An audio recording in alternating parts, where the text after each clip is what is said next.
Le Maroc appelle l'Algérie à prendre ses responsabilités et regrette les conditions des camps de Tindouf.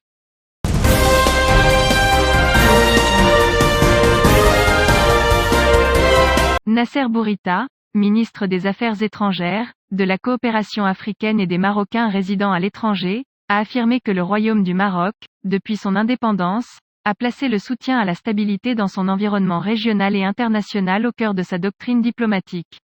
Avant la 76e session de l'Assemblée générale des Nations unies, Bourita a indiqué que le Maroc reste déterminé à œuvrer au règlement définitif du différend régional sur le Sahara marocain, dans le plein respect de son intégrité territoriale et dans le cadre de sa souveraineté nationale.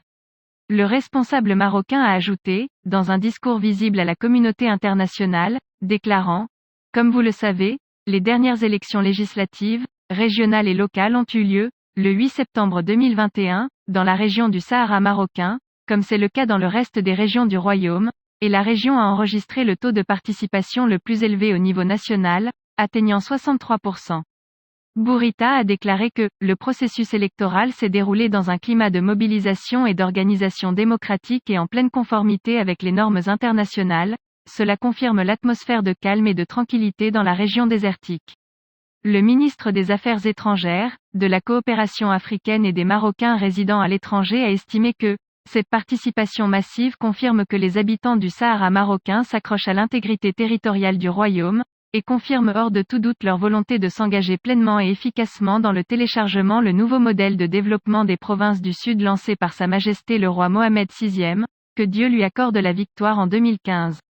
Le Maroc a réitéré, selon le discours de Bourita, sa disponibilité à poursuivre la coopération avec les Nations Unies dans le cadre des efforts déployés par le secrétaire général pour parvenir à une solution politique réaliste, pratique, durable et consensuelle, dans le cadre du plein respect pour la souveraineté et l'intégrité territoriale du Maroc.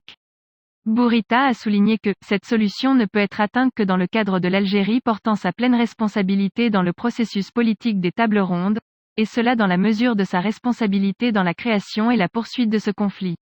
L'initiative d'autonomie présentée par le Maroc en 2007 reste la seule perspective d'une solution politique définitive à ce conflit régional artificiel. Dans son discours, le ministre des Affaires étrangères, de la coopération africaine et des Marocains résidant à l'étranger a exprimé sa profonde inquiétude face à la situation humanitaire tragique de la population des camps de Tindouf, alors que le pays hôte, l'Algérie, a abandonné ses responsabilités au profit d'une armée séparatiste.